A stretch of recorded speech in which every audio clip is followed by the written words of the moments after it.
Eu queria entrar agora já especificamente no teu estudo, que é um estudo bem interessante que você fez, não sei se foi uma pós-graduação, né, e que você estudou essa questão justamente responder essa pergunta se é não possível, aí, claro, tecnicamente falando, né, com todos os cálculos, viver de renda de fundos imobiliários, né, e tem um aspecto que a gente concorda que sempre gera polêmica, olhando mais da perspectiva que quem já está mais próximo da independência financeira, que já tem uma carteira com maior volume de recursos, que é uma dúvida recorrente, se é mais adequado e mais seguro ter uma proporção bem maior de tijolo do que de papel, né, de que recebível imobiliário, dentro desse contexto que a gente fala de reposição da inflação.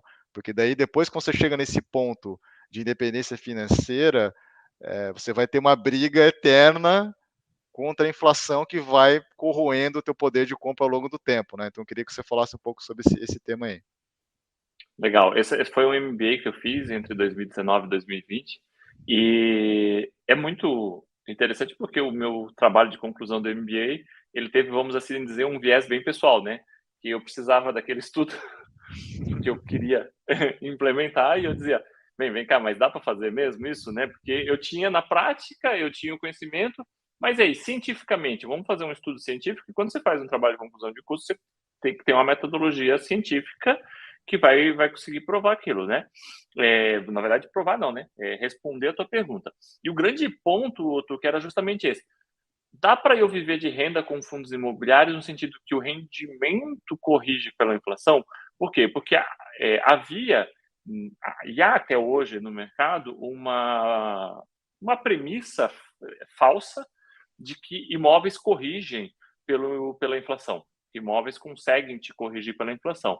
Eu já tinha conhecimento de que essa premissa era totalmente falsa, até porque eu já vinha de fundos imobiliários há muito tempo e de investimento imóvel, mas eu precisava estudar isso mais a fundo e se seria ou não realmente possível. E aí, qual que é o objetivo do estudo? É verificar se eu consigo viver com renda de fundos imobiliários de tijolo. Por que o estudo é voltado para tijolo? Porque existia essa premissa que eu queria responder. É verdade que os imóveis corrigem pela inflação? Né? E a conclusão é não. Não dá para você ter uma renda de fundos imobiliários e gastar 100% da sua renda. Essa foi a conclusão do meu trabalho. Por quê? Porque a renda não consegue crescer na mesma proporção da inflação. Para quem de repente está assistindo, está dizendo, e agora, né? Tem um lado bom. O estudo conclui que se você poupasse 15% da sua renda, você teria reposto totalmente a inflação num intervalo de 10 anos. Isso é importante, porque o estudo ele pega um intervalo de 10 anos, final de 2010 até final de 2019. Isso nós estamos falando de renda, porque muitos investidores ficam muitas vezes preocupados com a oscilação de cota, mas na verdade você tem que se concentrar quando você vive de renda com a renda. A cota, ela é um efeito secundário que no longo prazo vai ajustar a qualidade da receita, que é a qualidade do rendimento. Então, se você tivesse reinvestido 15%, você teria se protegido da inflação. O estudo depois conclui que com 30% seria muito mais seguro, muito maior a margem de segurança. E por que isso acontece? Porque os imóveis não corrigem pela inflação? Não. É que os imóveis eles são muito sujeitos ao ciclo imobiliário. Até uns 2 anos atrás, pouco se falava, quando se falava em fundos imobiliários, pouco se falava em ciclo imobiliário, e esse assunto agora começou a se tornar um pouco mais comum. Mas quando eu fiz o estudo, não era tão comum assim. O ciclo imobiliário, ele faz com que? Ele faz com que os imóveis subam de preços em determinados momentos, isso consequentemente leva a um aumento do aluguel, tá? Mas também temos o outro lado, faz com que mais à frente os imóveis possam cair de preço, ou pelo menos estagnar, e os aluguéis caírem consideravelmente.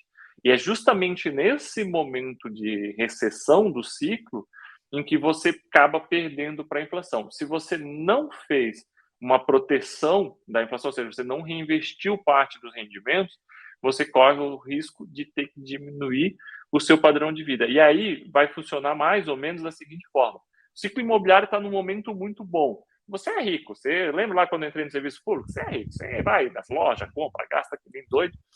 Passa 3, 4 anos, o ciclo entra no momento recessivo, você fica pobre. Aí você tem que vender o carro, tem que vender não sei o quê. Por quê? Porque você é sujeito a esse ciclo. Quando nós estamos falando de imóveis, né, Otuki?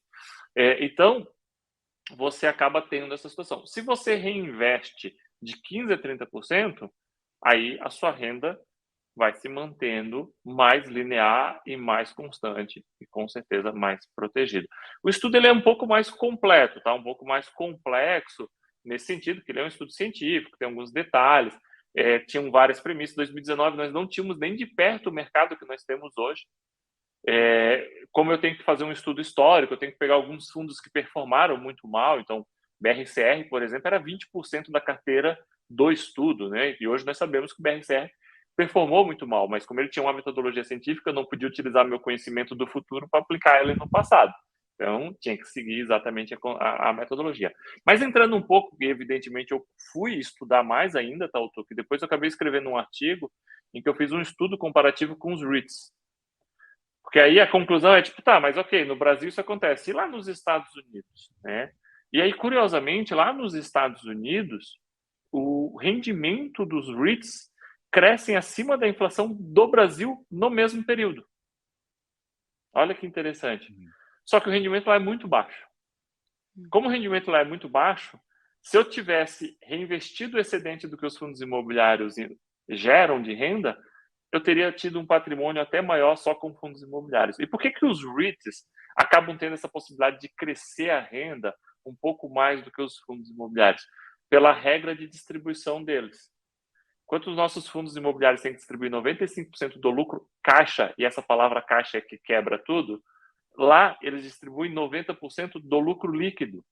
Então, lá eles têm um processo de reinvestimento do próprio REIT que o fundo imobiliário não faz. Então, o processo de reinvestimento no Brasil é do investidor.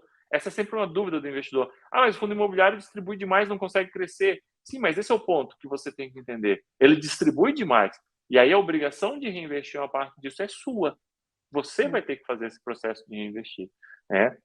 E aí, entrando no ponto que tu perguntou sobre os recebíveis, Otuki, eu, particularmente, não recomendo para quem quer viver de renda de fundos imobiliários, como eu faço hoje, ter um percentual muito alto em fundos de recebíveis. Vamos lá, você é um grande especialista, vocês receberam o André Bassi aqui. O André Bassi é um grande especialista do assunto. A noção dele de investimento é muito acima da média. Né? Ele está um passo diferente. Mas, para a média das pessoas, o que elas vão fazer? Entrou 5 mil na conta e ela, de repente, vai seguir lá o que eu propus e vai gastar 4.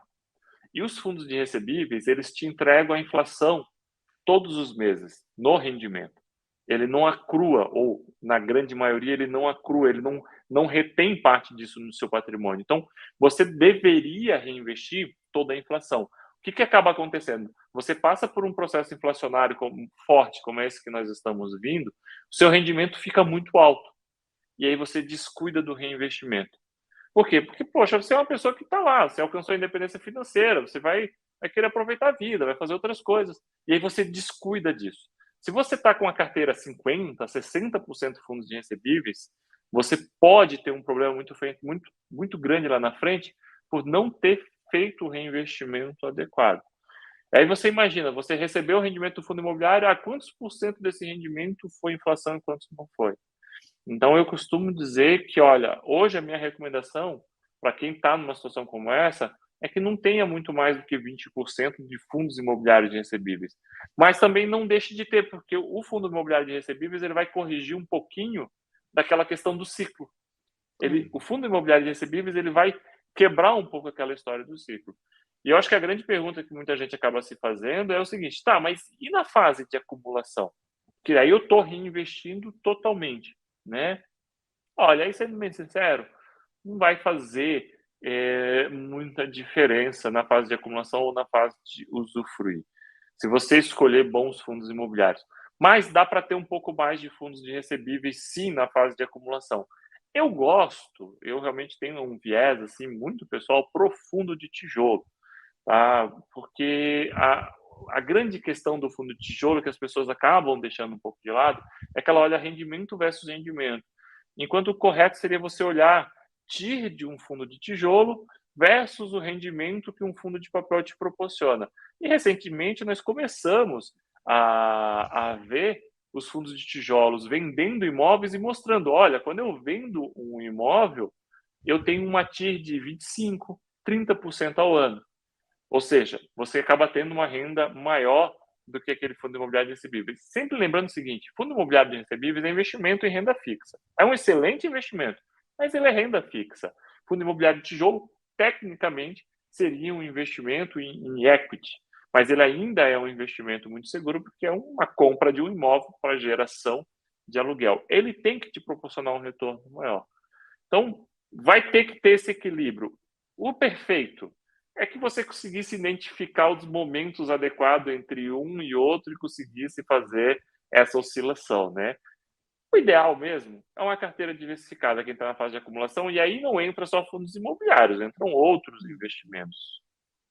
E eu acho que, assim, sintetizando, a sua fala ela acaba contemplando diversas questões, né, então, seja a fase que, estratégias eu até acho que né, e eu vou te perguntar daqui a pouco qual estratégia você está utilizando hoje, como que está a sua alocação em termos de tijolo e papel, mas até pensando, questões relacionadas, então, à capacidade de acelerar e até potencializar esse patrimônio, né, então acho que os fundos imobiliários eles acabam potencializando isso e dado aí os dividendos, independente até, dessa questão de ser dos fundos de tijolos ou dos fundos de papéis para principalmente aqueles que estão na fase de investimento, se eles estão reinvestindo, esse reinvestimento ele potencializa de forma significativa, né, e aí um ponto de aprendizado aqui é essa questão de manter esse percentual, principalmente aí para ter a sua renda, né, conservada, né, para você conservar seu patrimônio também e não perder o seu poder de compra, né. Eu acho que uma bela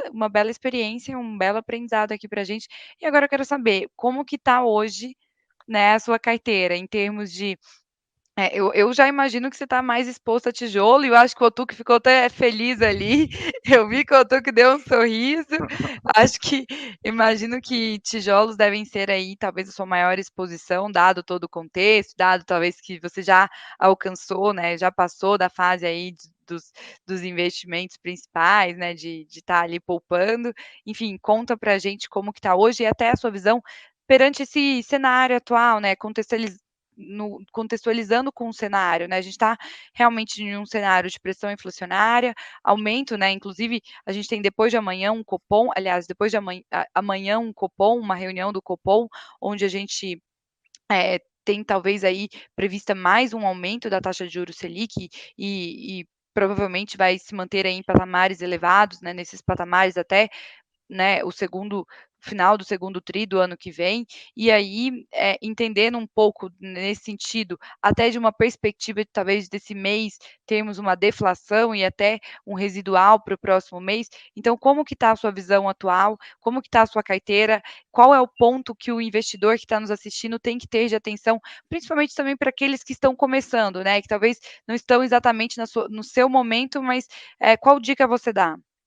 Mas antes, sem querer fazer suspense, não, eu só queria tirar uma dúvida antes da resposta aí da pergunta da Mafê. Ô Rodrigo, você falou então que para fundos de tijolo, baseado até no seu estudo, uma retenção de 15 a 30%, confere, nos Perfeito, rendimentos. isso. E para o papel, no caso, quando você é questionado, você tem um percentual Normalmente ideal? eu recomendo normalmente que você consiga reinvestir tudo que você recebeu de inflação, Tá, mais 15% dos juros, perfeito. tá? Mas o papel, ele tem um detalhe muito grande, Wellington, que pouco ainda se sabe, pouco ainda se estudou. Fundo de recebíveis é um fundo que investe em renda fixa. Tá lindo, maravilhoso, nossos juros estão altos. Mas daqui 4, 5 anos, a minha carteira de fundos de recebíveis, ela obrigatoriamente gira, porque ela todos os meses ela vence. Se eu tivesse uma queda estrutural de juros, não confundir quando o Banco Central botou a Selic em 2%, porque aquilo não era uma queda estrutural, tanto que a NTNB estava lá em 4%, mas quando tiver uma queda estrutural de juros no Brasil, esperamos que um dia nós tenhamos, quando eu girar, quando eu reciclar minha carteira, eu vou ganhar menos. Em imóveis, eu não tenho essa obrigação de girar, né? Então, o que acaba acontecendo? Você deveria reinvestir, então, toda a inflação que você recebeu mais 15% dos juros para poder fazer essa diversificação. Tu vê como é um pouco mais difícil? Por isso que quem já está usufruindo é mais difícil de ter recebíveis. Quem não está usufruindo, que reinveste 100%, fica mais tranquilo, porque ele não precisa fazer essa conta, né? Uhum. Então, fica mais tranquilo.